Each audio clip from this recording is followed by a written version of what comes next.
Very good afternoon, very good evening, everyone. My name is Abdul Qayyum Alidin. I'm from Malaysia. So just a bit of some background here. Thank you very much to the organizers for having me and also for having our panelists today. I think coming here far from Malaysia, maybe it's a good opportunity for me to share and as well as to have a conversation between our panelists. So myself is academics. I'm from one of the university in Malaysia. It's a technical and engineering university, and at the same time I do advice and consulting for startups and tech company. And definitely I'm very happy to explore and to come here and listen and have a conversation, especially in the new development and new fields such as digital transformation, green technology, and especially in my area, which is space technology and aerospace. But however, I think we have as well two esteemed panelists here who's going to have some conversation with us. So yeah, please. Thank you. Yeah. Thank you. Yeah, I think it's working. So where's the mic?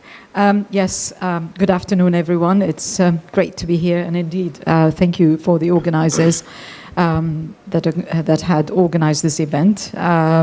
Indeed, it's wonderful to be among people that have moved on and understand the importance of data and what data can and cannot do for us. And as a background, I'm a UK qualified accountant. Hence the four-letter words next to my title. And I've worked both in UK and in Oman, and I'm based in Abu Dhabi, UAE. 37 years of experience, so it tells you a lot. Been through it all, the old days of no one knew what computers looked like, to the extent that today it's driving a lot of decision making. And worked as in the internal audit, as well as I was actually a partner in PricewaterhouseCoopers, and my latest jobs were working for Sovereign Wealth Fund as a chief risk officer. I then decided to fulfill a dream, which was set up my own firm. So Aquilay Consulting provides, it's a boutique firm, provides solutions and advisory, just like yourself, in risk management, governance, and internal audit and compliance. I do a lot of training for boards on the topic of risk management, so I'm a regular speaker, as well as, of course, I do board evaluation and also help organizations understand how much they can get out of data. Did a lot of quantitative analysis when I was a CRO, both in the two sovereign wealth funds that I worked for in Abu Dhabi as well as in Oman. It's amazing what data tells you and where it leads you to. If you realize or appreciate the importance of how data today drives decision making, especially at senior level, that's very much a great success story. So very keen, obviously, to share. But on the founding members and myself as one, I think, indeed, you're starting a clean slate, so you're building that data, you're building that story yourself. So great to be here, and thank you for the invite. Yeah, hello. My name is Keyur Shah. Thank you very much, Susan, and other panelists for having a very nice introduction. So, and thank you very much for the organizers for scheduling this particular event. My name is Keyur Shah. As I said, I am the CEO. I had a couple of products during my journey. I started as a very small developer, then became a product guy, created products. Fortunately, had a very smart exits from that product. It was all because of a very lean team. We got millions of dollars of valuation for those products, and it was valued very correct into that exit. So we have found, I come from around 15 years of experience guy. So what we have learned over a period of time is like, it is not when you should be investing into your product. You should be investing when the market dynamics are correct.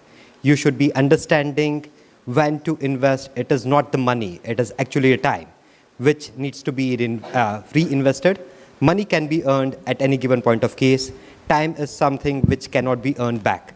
So that is very crucial, and that is how the decisions needs to be taken by the stakeholders for that particular product to get a success.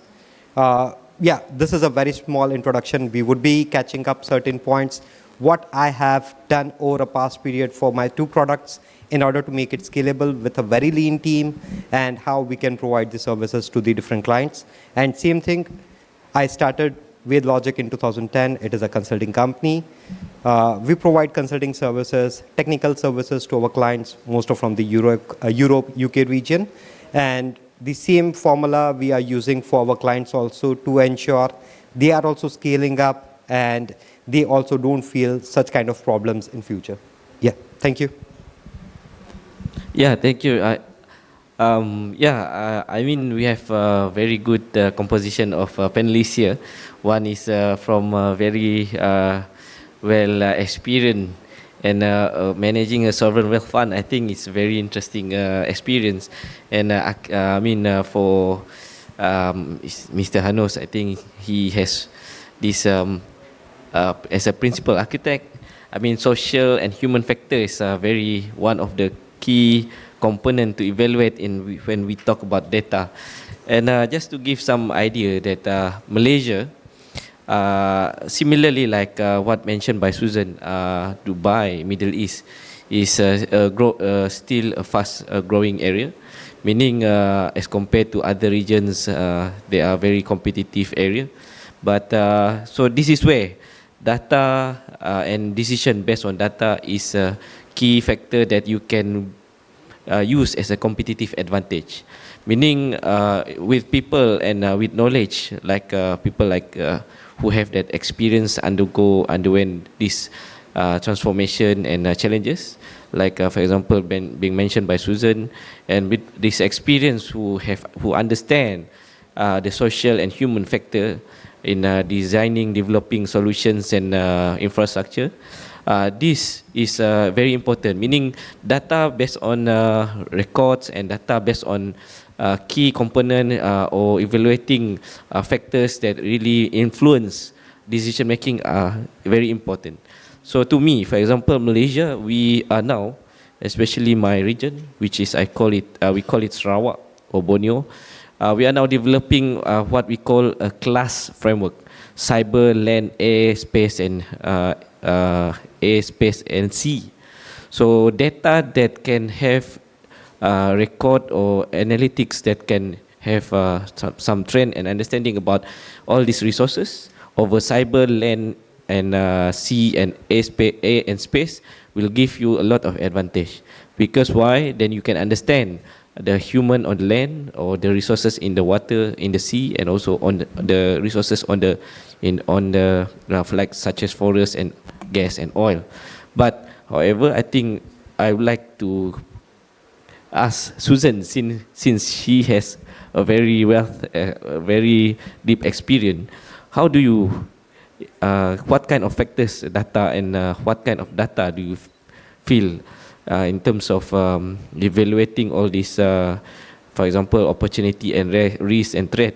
How do we make decision? Meaning for government or or any organization, how these kind of practices being implemented by you or your experience? Yeah, thank you. Thank you. It's an interesting question, especially for a setup such as sovereign wealth fund. So sovereign wealth funds, and there are obviously many of them in the region. What typically happens is that they heavily invest. And the GCC, for example, just to start with, planning to invest in the region of $277 billion into AI and digitization. That really is a big milestone to be achieved.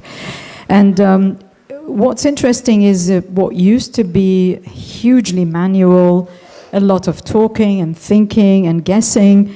If you're looking at specific investments, how will they look like in few years to come? Will we get return on capital? Will we get the EBITDA that we're aspiring to achieve, and so on? Has today become a quicker decision, purely because you indeed have data sets that help you to make a better decision, and you can have a look as well as what does the industry look like, Where are we? Where are we today? Where are we heading in the future? And am I investing in the right place with the right company?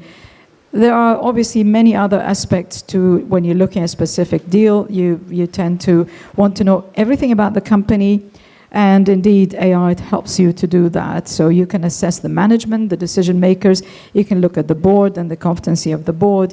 You can look at what the company's doing, what the market looked like for them, what the industry is trying to do. So there's so much data available today that has eased the decision making and has made it far more efficient and more effective.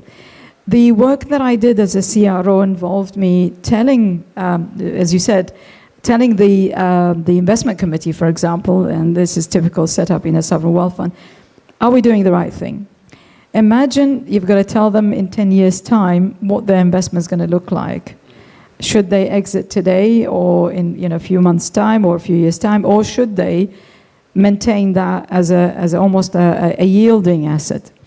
So imagine in the old days where there was nothing much in there, how hard it was, and my job was harder to actually second guess what things will look like going forward. But in my latter job, I was able to use data sets, and this is again, data set is what? Data set is actually data that's available that you buy. It gives you almost like 10,000 of similar companies across the globe. How are they evolving? How are they emerging? How are they becoming more efficient? Who are the decision makers? What are they getting into? How are they developing themselves? So it made my job a lot easier when I modeled looking at that data and benchmarked it with a company or companies that we were investing in. So that was one amazing milestone achieved using AI and digitization. And this can be even, if you don't even think about it as a sovereign wealth fund, even in real life, when I was a partner at PricewaterhouseCoopers, what we would have loved to do and see was to actually say, how is our client portfolio looking like? How are we evolving? How are we emerging? What are the products that we can actually sell to our clients? And what are the products that we shouldn't sell? And what's the market look like? What are our competitors doing? What kind of margins are they aspiring to achieve? All of that was almost kind of secret of the trade, and you couldn't even get hold of that data. Today, such data is readily available. And with a basic analysis, you're actually able to understand ahead of time, believe it or not, 10 years ahead of time, where your competitors are heading. So a fantastic times we're living. And although, I'm an old school where everything was done on paper, but I've adapted very, very quickly because I saw the benefit in that. And it's indeed super interesting as long as you have the data and you know what to do with the data. And that's obviously the caveat here. That's my view about data and today's world of AI. Yeah, maybe since Hanos is a principal architect, Yeah. I think it's very important for me as an engineer who gather all this big data and to understand what's going on. Well, how do you see the trend? I think climate change and as well as all these ESG, SDGs are coming in into policies quite soon and quite fast. So your experience in factoring in environmental and climate change, is this where the investment going?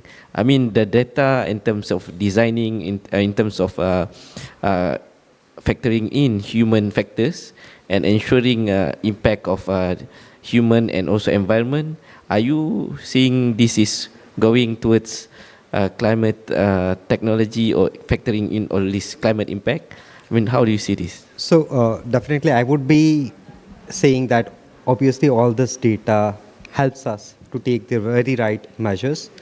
But a counter to that, normally what people always think is like, okay, I do have an investment. So somebody is investing in my product.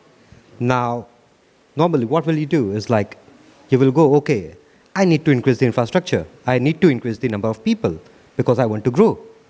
Now, that is a very wrong insight. Okay. First of all, is like we need to understand what are the investments needs to be kept for a particular product to grow. It is not only the infrastructure or looking into certain decisions and thinking that, okay, everything is going good. We have, let us say, $1 million with us. Investor has given us $1 million. Now we should be expanding. Means I have seen clients who got the funding, who had a team of 20 people. They expanded to around 100, 150 people. And then after a year, as the funds got free, means they were completely exhausted, then they said, okay, we need to ramp up now. Now we don't have any other options. We don't have funds. We don't have the profits so that we can sustain with this team. Now that is the very normal equation which comes out in real life. So it is not what we need to look into. It is much more how the architecture is built up.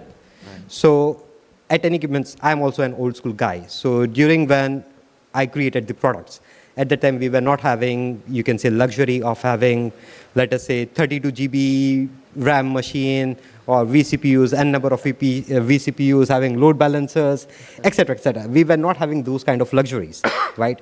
So in order to ensure that the whatever solution we are doing, it has to be very lean, it has to be very much productive, and we are able to manage it very well. What we did is like we optimized the solution to the nth level. So whatever optimizations we did, it was always a better than that. Option was always available. So we did it till that level, whatever level was manageable, whatever level was possible, and that is how we scaled up. So normally what happens, like people go and say that, okay, we have 80% CPU usages. What typically the developer will come and say, okay, we need to go and scale up the infrastructure because that is required. We are hitting the 80% margin. So, and if the users are coming much more, we would be probably down, and that is what we don't want. They never go and see into the problem, what is causing the spike of this 80%. That's where the problem is. So a very basic question to you guys also. What are the trend which you are looking into? So a $1 million question. If you have a funding of $1 million, what are the data points which you would be looking, ensuring that you are investing that particular money in a right way to get a very right outcome, which would be much more scalable and which will be helping the investors also. Because when the money comes, it is not only the money, it is the responsibility which comes in. Because it is the investors for whom we need to look into at any given point of case. So how we would be tackling those things, what are the points which you check at any given point of case? Apart from, see, sustainability is something which every company, every government is trying to put on. That is a mandate which comes. But sustainability also, it is probably many times people think that, okay, it can be done at a later part. But these are the very crucial things which comes into the place whenever you have the funding part. That is the first call which any founder has to take. So I would like to understand in that particular manner if, Yeah, interesting, Hanus, because of course, in terms of policy and many businesses moving towards this green and sustainability requirements, but at the same time to really understand the cash flow and also the core stability, the stability of the core. Of course, diversification and also transformation is a key factor to, for example, for us to evaluate before we reinvest, and data sets that required. For example, is it a human, or is it are we considering assets, and all these important data sets have to be really clear. So does not mean meaning all organization must quickly transform, because there is also, of course, risk in any investment and also any decision according to whatever data sets we refer to. But to me, I think this is a very interesting discussion, conversation we have. That's why I think this, the most important discussion here for example, especially to for example, Susan, because you are, for example, involved in managing sovereign wealth fund, meaning these are all risks and decisions that involve managing assets and involving risks. So yeah, to me, data and especially to have that data sets that are very dependable, credible, and for example, for our case, we are moving to what we call sovereign data solutions. So sovereign data solutions means when we have this class or cyber, land, air, space, and sea data, that data is that belongs to us.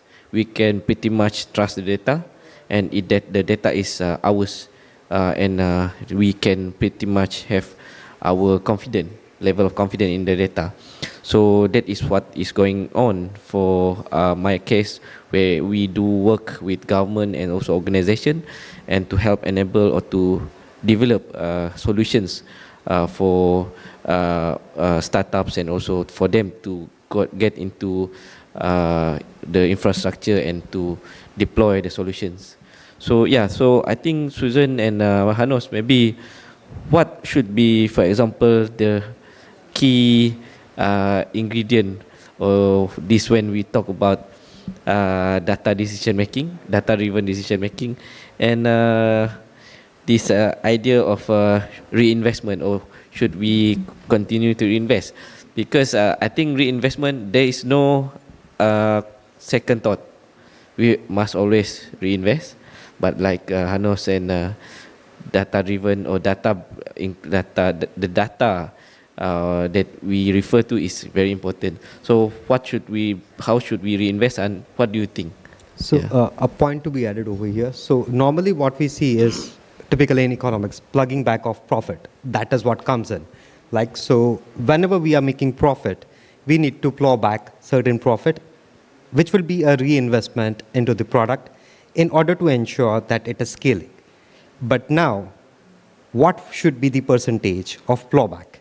So typically, if I say the cost of acquisition for a customer, if it is higher and the LTV is lower, now this is what we can get from the data at any given point of case, because this is the beauty of data. We can look into that, we can check the charts, graphs, etc., and make a very right decisions.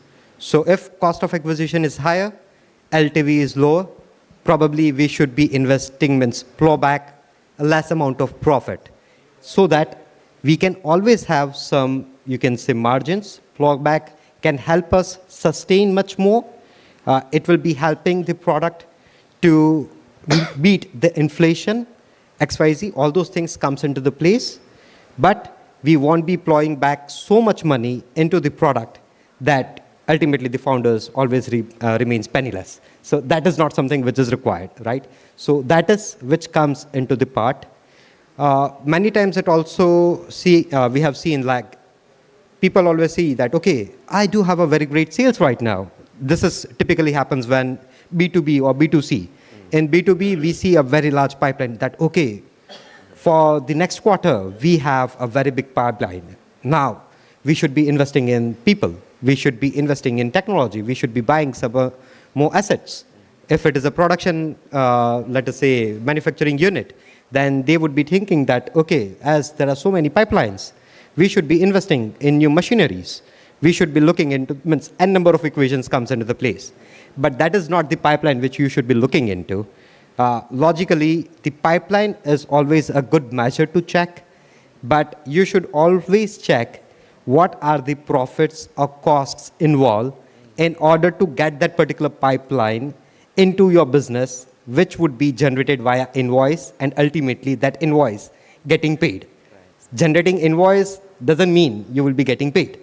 There is a very big difference between them, because it happens like you generate the invoice and you don't get paid. Now, instead, means you were thinking that, okay, it is a very big quarter. It was a very nice quarter. Now invoices are not getting paid.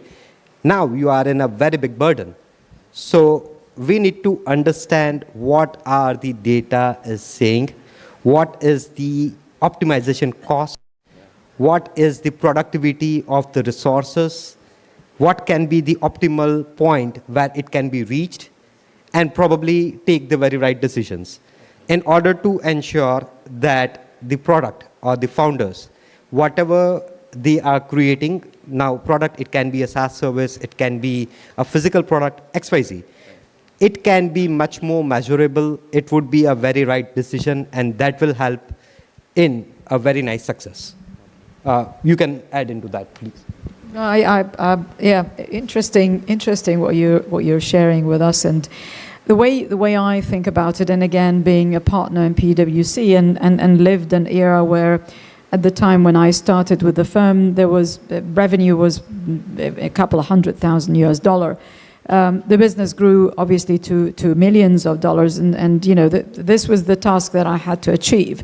Now, it's interesting when you are a startup versus when you're actually working for a firm that already has the data, because you mentioned maturity. So what's interesting is that as a startup today, with my small business that I have, the struggle is as follows. One, everyone asks you for proof of concept, and I have, that's another area that the poor startup business suffers with, because how can I tell you that I've got a great story that you should be buying that, be it product or service, regardless. So that is one showstopper. The other thing is, what data do you have? Where should you be going? And when I was in PwC, I was able to say, right, I'm based in this country and the region, and the who are my clients? I was able to do that very, very quickly because that data was available from the firm directly. When you're a startup and you just have that concept and you want to sell it, you need to say, what is my, and you touched on it actually, and I like that. What does my operating model really look like? How many people should I have? What systems should I have? Who's doing what? When do I expect my profit to turn up? When do I expect my cash to be collected and my cash flow and so on? All of that in a larger setup such as these companies, it's not what you're facing. What you're facing is basically trying to position yourself against your competitors. But as a startup, you're not even thinking that. You're saying, I am unique and what I offer is unique. So how do I go to market? Now, with very little information available for you as a startup, it's all about how do you stand out from the crowd? How do you distinguish yourself, and how do you separate yourself from such a crowd? Because and again, I was actually part of my strategy from my firm. I asked who are my competitors. Believe it or not, my firm came back and appeared as number one in my competitors, and I'm thinking, no way, I'm just a few handful of people. How can I compete? But it said that the only uniqueness you have as a startup is what is your story, and why is it you think you're different from the rest. And that comes, again, AI helped me to think in the right direction. I used AI to tell me what should my strategy be, what should my operating model be, what is my marketing strategy that I should be looking for. Today, I lack that data. I'm building that data. And once I built enough, I should be in a position to model that, like I did in my old days in PwC and other sovereign wealth fund, to say, what is this giving me? Because in everything that you do with data, there is something that stands out, be it an opportunity or be it a risk. Most importantly is, what am I gathering, one, and secondly, how reliable is it, and how complete is it, and does it need to be sanitized and cleansed? So that's how I would approach it as a small enterprise. Yeah, very interesting, Susan. I think this is very short, 30 minutes. I really get to share and to listen and to have this conversation, because basically reinvestment and data-driven decision is very key, what I understand here. Meaning this will affect, or this, if without really careful consideration, it will go up, the risk and opportunity will go up until the operational level. And also, if it is moving good, in a good direction, it's going to be a transformational, or else the best is always to stabilize the core. Yeah, so I think many maybe have this experience where you see some data and you see some news. So you could be influenced because of there's always some emotion in this information and in all this news or data. But however, to have your own trusted and credible source of data, and to understand the core, and also are you able to transform, that is very important.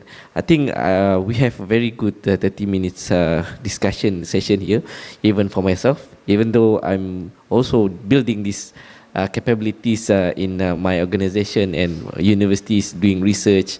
But this session is, I think, to me, very resourceful, very rich. And I think this is a data decision based on data-driven decision for you to consider and for you to evaluate, to reinvest is very important, because it will accordingly define either you will be able to survive and scale, or and become strategic, or you will be not able to scale and remain status quo. But yeah, thank you very much. I think maybe we can have any questions. Yeah. We have a time for questions, so please, anyone would like to ask the panelist? Yes, please, go ahead.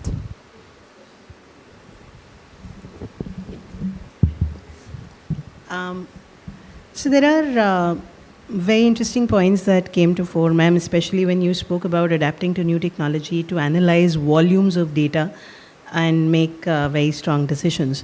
Now, my thought process comes from only one thing.